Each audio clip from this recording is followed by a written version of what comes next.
구약은 10가지 시대가 있습니다.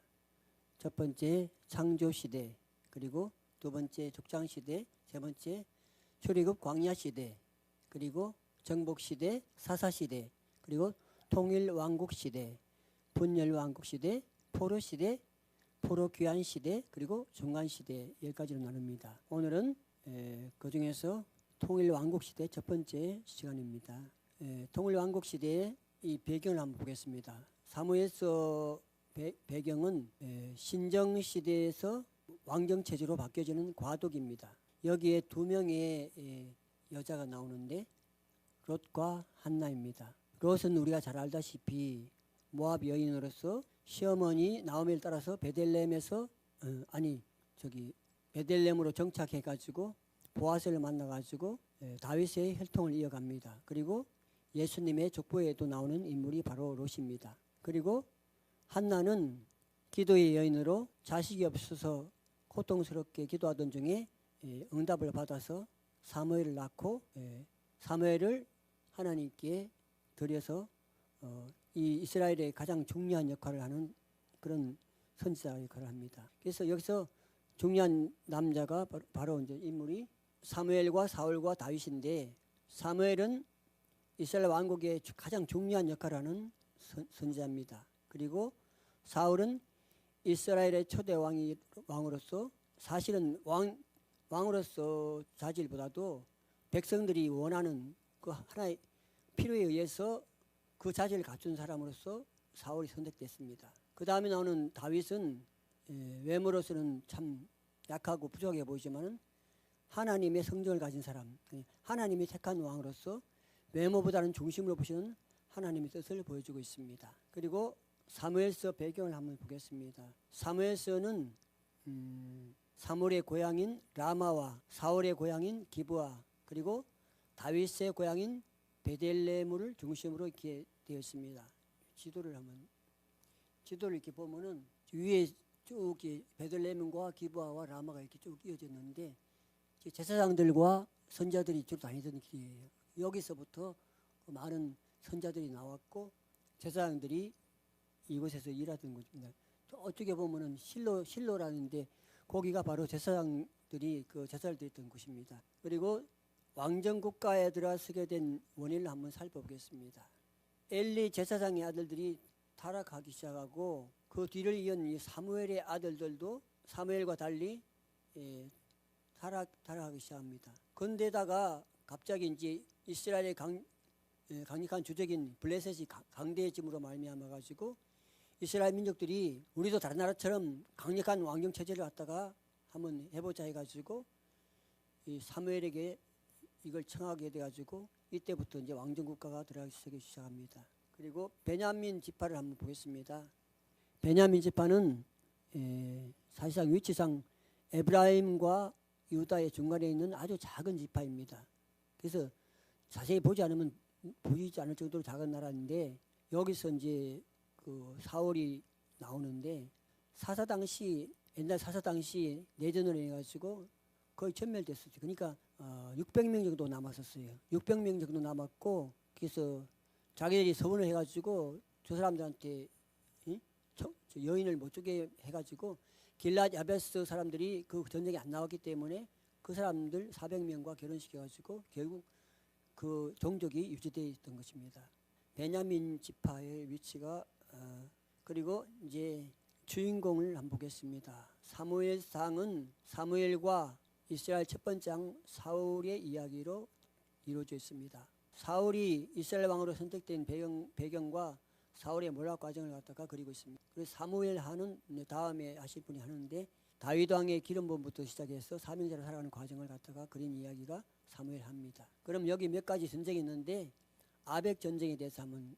아벡 전쟁은 블레셋과의 싸움입니다. 우리가 잘 알다시피 홈니와 비나스 알죠?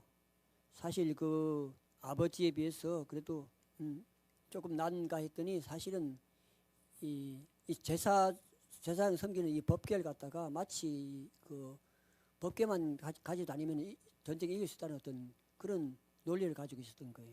하나님에 대한 경외심은 없었고 결국 그래서 그 언약궤를 빼앗겨 버립니다. 그 빼앗긴 전쟁이 바로 이 아벡 전쟁인데, 자신들의 영토를 확장하려는 블레셋과 남쪽 그 해변길과 영토를 지키려는 이스라엘과의 전쟁에서 1차 전쟁, 2차 전쟁 모두 다 패배하고 맙니다. 아주 그냥 패배한 게 아니라 아주 대패하고 맙니다. 아벡 전투의 결과로는 비참한 결과가 나옵니다. 이스라엘 성소인 그 실로가 완전히 파괴되고 그 성소가 노브로 이동합니다. 그리고 게바의 블레셋 수비대가 설치되는 치욕을 당합니다. 그 블레셋 수비대가 뭐냐면 우리나라의 옛날에 조선 총독부처럼 그렇게 완전히 그 식민지 상태로 그렇게 장악하는 그런 기관을 말하는 거예요. 그리고 블레셋이 이스라엘 땅의 모든 철을 갖다가 독점해가지고 칼도 못 만들고 창 하나 만들지 못하는 그런 완전히 무장해제되는 상태로 변합니다. 그리고 법궤 이동을 한번 보겠습니다. 언약궤 이동.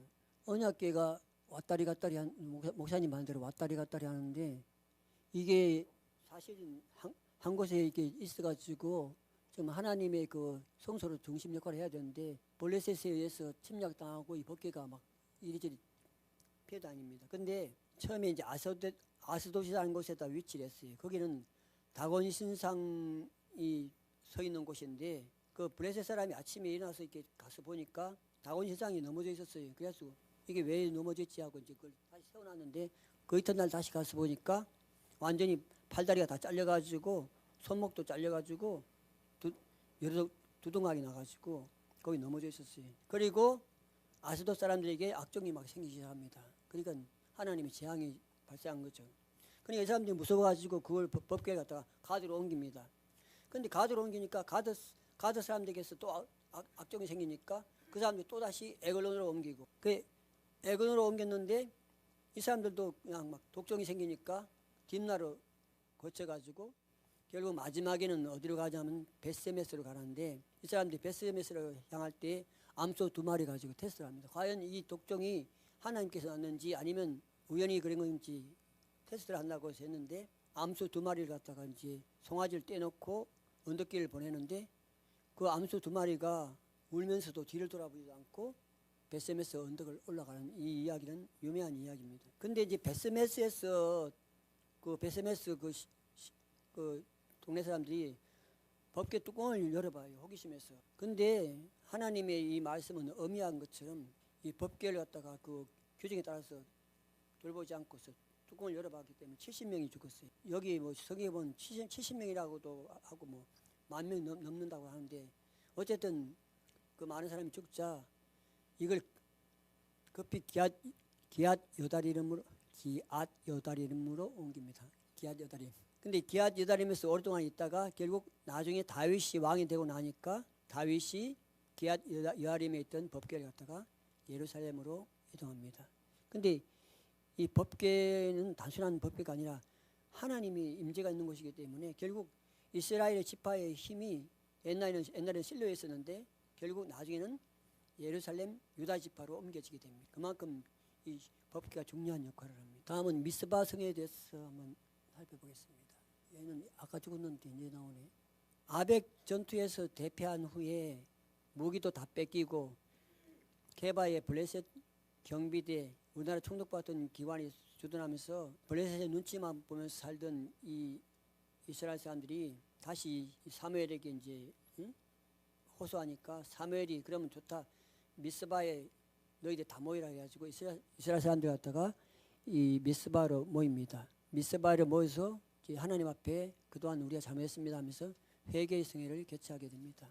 사실 근데 그 미스바라는 지역은 블레셋 수비대 바로 밑에 있는 지역이기 때문에 일종의 그 블레셋에 항거하는 거나 마찬가지. 그러니까 블레셋이 군대를 이끌고 이제 이쪽 미스바 지역으로 쳐들어오기 시작합니다. 근데 사무엘이 기도하자 하나님께서 하늘로부터 우레를 받아가지고 적군들을 완전히 혼란에 빠뜨리게 하시고 블레셋 군들이 거기서 완전히 섬멸하게 됩니다. 이때 세워진 큰 돌이 바로 에벤 에셀이라고 하는 유명한 돌인데, 그 뜻은 뭐냐면은 여호와께서 여기까지 우리를 도우셨다. 할렐루야. 여호와께서 우리 산정교회를 오늘 이 시간까지 도우셨다. 믿습니까? 사사시대 때는 이 적군들이 쳐들어와도 한두 지파가 해결할 수 있는 그런 상황이었지만 이제 블레셋이 강대해지면서 12지파가 모두 힘을 합쳐가지고 싸워도 도리어 전멸당할 만큼 이 블레셋이 굉장히 강해졌어요. 그 위기감 때문에 이스라엘 민족들이 우리에게도 저런 군대들을 쳐볼 수 있는 강력한 왕이 필요합니다 하고 자꾸 이 사무엘에게 얘기를 하는 것입니다. 그래서 등장한 인물이 바로 사울 왕입니다. 사울 왕은 누가 봐도 외모가 준수합니다. 그리고 키도 최한 집사 어깨 위만큼 더 클 정도로 키도 크고, 사실 나는 저런 사람들하고 많이 싸웠기 때문에 난 실전 경험이 있어요. 특히 지하철에서 나보다 2배 정도 키 큰 사람들하고. 근데 이 하나님의 싸움은 사실은 외모 싸움이 아니거든요.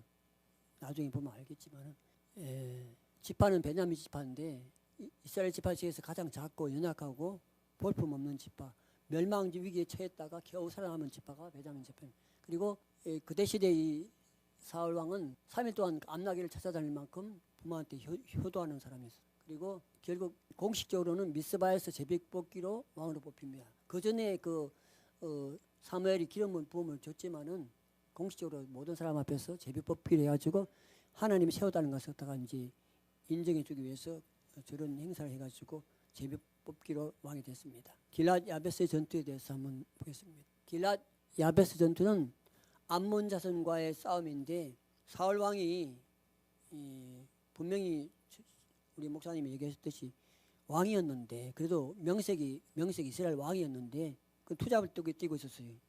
그러니까 소를 갈고 있었어요. 왕이 돼가지고 소를 갈고 있다는 게 우리가 평상시 이렇게 성경을 보면서도 다른 별 생각을 안 했는데, 참 우리 목사님이 설교를 하시면서 야, 이건 진짜 초라한 왕이다 하는 것을 느꼈는데, 그래 왕이라는 사람이 소를 갈고 있을 정도로 그런 상태에 있다가 갑자기 길랏 야베스에 전투가 일어났다고 그래요. 전쟁이 일어났다고 그래가지고. 근데 길랏 야베스이 이 사울에게는 외갓집이나 마찬가지인데 그 외갓댁에 천모같이 위험에 처했다 그러니까 갑자기 의분이 일어나가지고 사무엘이 자기가 몰던 소를 갖다가 각을 떠가지고 각 지파에 다 보냅니다. 그래가지고 누구든지 사울과 사무엘을 따르지 않으면은 이 소들과 같이 완전히 각을 뜰 것이다.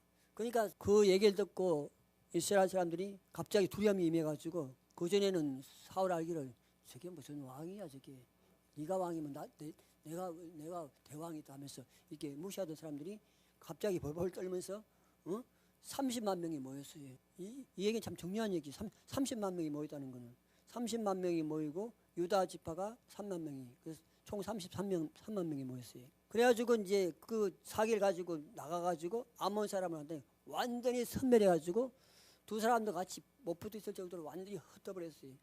그래가지고 그때부터 사울의 위신이 왕으로 딱 세워지게 됩니다. 그 다음에 또 믹마스 전투가 있어요. 믹마스 전투는 블레셋 수비대와의 전쟁이에요.